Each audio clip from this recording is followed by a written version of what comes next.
ପିଲାମାନେ ତୁମମାନଙ୍କୁ ସବୁ ଆଜିର ଶୁଭ ସକାଳ ଅଭିନନ୍ଦନ। ଆମେ ଆଜି ଷଷ୍ଠ ଶ୍ରେଣୀର ଆମ ସାହିତ୍ୟ ବହିର ବର୍ଷା କବିତାଟିକୁ ପଢ଼ିବା। ଆମେ ଜାଣିଛେ ବର୍ଷକ ମଧ୍ୟରେ 12 ମାସ ପଡ଼େ ଏବଂ 12 ମାସ ଭିତରେ 6ଟି ଋତୁ ଆସେ। ଗ୍ରୀଷ୍ମ ଋତୁ ପରେ ପରେ ବର୍ଷା ଋତୁ ଆସେ ଏବଂ ଆଷାଢ଼ ଶ୍ରାବଣ 2 ମାସକୁ ବର୍ଷା ଋତୁ ବୋଲି କବି ବର୍ଣ୍ଣନା କରିଛନ୍ତି। ଏ ବିଷୟଟିରେ କବି ହେଉଛନ୍ତି ଆମର ଜଗନ୍ନାଥ ଦାସ। ସେ ପୁରୀ ଜିଲ୍ଲାର କପିଳେଶ୍ୱର ଗ୍ରାମରେ ଜନ୍ମଗ୍ରହଣ କରିଥିଲେ। ସେ ବର୍ଣ୍ଣନା କରିଛନ୍ତି ବର୍ଷା କବିତାଟି। ବର୍ଷାଟି ଆମର କ'ଣ କାମରେ ଆସୁଛି, କ'ଣ ଉପାଦେୟ ତା'ର ଅଛି ଏବଂ ପଲ୍ଲୀ ଅଞ୍ଚଳରେ କିଭଳି ଭାବରେ ତା'ର ମନୋରମ ଦୃଶ୍ୟ ଦେଖାଯାଏ ବର୍ଷା ସମୟରେ, ସେ ବିଷୟରେ ସେ ବର୍ଣ୍ଣନା କରିଛନ୍ତି। ଆମେ ଏଥର ପଢ଼ିବା। ଏମନ୍ତେ ଗ୍ରୀଷ୍ମ କାଳ ଗଲା, ବରଷା ଋତୁ ପ୍ରକାଶିଲା। ସକଳ ଋତୁଙ୍କର ସାର, ଶସ୍ୟ ସମ୍ପଦ ମଞ୍ଚପୁର। ମେଘେ ମିଳିଲେ ଶୂନ୍ୟ ପଥେ, ବିଜୁଳି ଶବଦ ସଙ୍ଗତେ। ମହିମଣ୍ଡଳ ଦୁଃଖ ଚାହିଁ, ଜଳ ଛାଡ଼ିଲା ତୋଷ ହୋଇ। ଘୋର ଶବଦେ ମେଘମାଳ, ଗର୍ଜିନ ବରସନ୍ତି ଜଳ। ଏମନ୍ତେ ଗ୍ରୀଷ୍ମ କାଳ ଗଲା, ଅର୍ଥାତ୍ ଗ୍ରୀଷ୍ମ ଋତୁର ପରିସମାପ୍ତି ଘଟିଲା ଏବଂ ବର୍ଷା ଋତୁର ଆଗମନ ହେଲା। ବର୍ଷା ଋତୁ ଆସିଲା। ସକଳ ଋତୁଙ୍କର ସାର, ଶସ୍ୟ ସମ୍ପଦ ମଞ୍ଚପୁର। ସକଳ ଋତୁ ବୋଲେ ସବୁ ଋତୁମାନଙ୍କ ମଧ୍ୟରେ ସାର ଅର୍ଥ ଶ୍ରେଷ୍ଠ। ଶସ୍ୟ ସମ୍ପଦ ମଞ୍ଚପୁର, ଏହି ବର୍ଷା ଋତୁରେ ମଞ୍ଚପୁର ଅର୍ଥ ପୃଥିବୀ, ମର୍ତ୍ତ୍ୟପୁର, ଏହି ପୃଥିବୀରେ ବିଭିନ୍ନ ପ୍ରକାର ଶସ୍ୟ ସମ୍ପଦ ସବୁ ସୃଷ୍ଟି ହୁଏ ବର୍ଷା ହେବା ଦ୍ୱାରା। ମେଘେ ମିଳିଲେ ଶୂନ୍ୟ ପଥେ, ମେଘ ମାନେ ଶୂନ୍ୟ ପଥ ଯେଉଁ ହେଉଛି ଆକାଶ, ଆକାଶରେ ମିଳିତ ବା ଏକତ୍ରିତ ହେଲେ।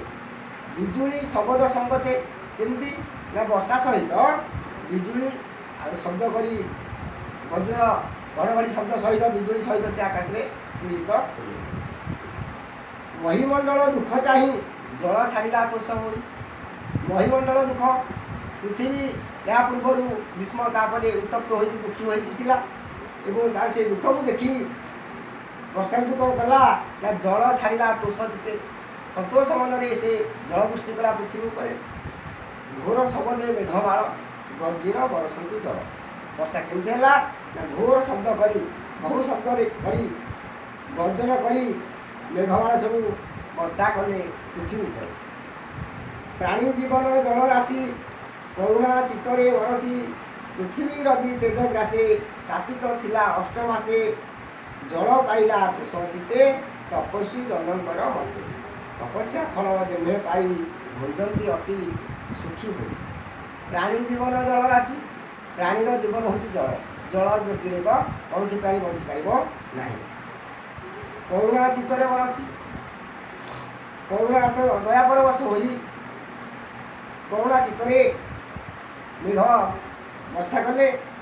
ପୃଥିବୀ ରବି ତେଜ ଗ୍ରାସେ, ପୃଥିବୀ ରବି ଅର୍ଥାତ୍ ସୂର୍ଯ୍ୟ, ସୂର୍ଯ୍ୟଙ୍କର ତେଜ ଉତ୍ତାପରେ ତାପିତ ଥିଲା ଅଷ୍ଟମାସେ, 8 ମାସ କାଳ ଉତ୍ତପ୍ତ ହୋଇବା ତାତି କରି ଥିଲା।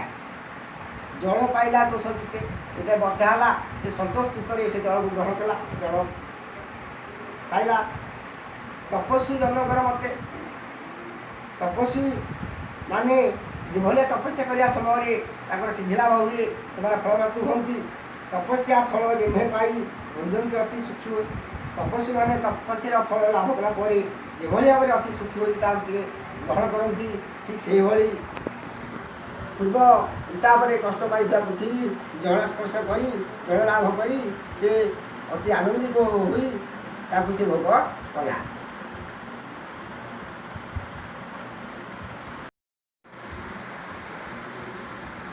ଖଦ୍ୟୋତ କୀଟ ନିଶାମୁଖେ, ଜଗତ ଆବରିଲେ ସୁଖେ।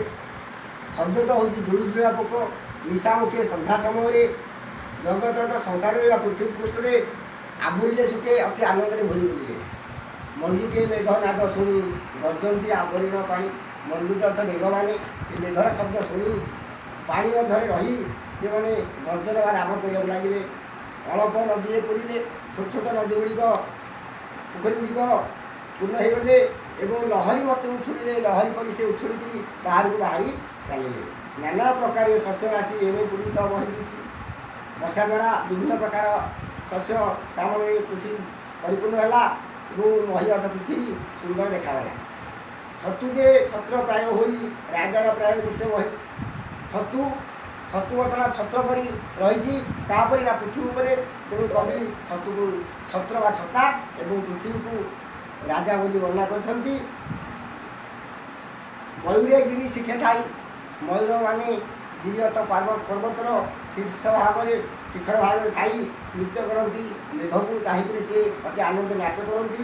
ଅତିଥି ଦେଖି ଭକ୍ତମାନେ ଯେସନେ ତୋଷ ହୁଅନ୍ତି ମାନେ ଅତିଥି ଲୋକ ଘରକୁ ଆସିଲେ ଭକ୍ତମାନେ ଏଭଳିଆରେ ସନ୍ତୋଷ ଚିତ୍ତରେ ଗ୍ରହଣ କରନ୍ତି।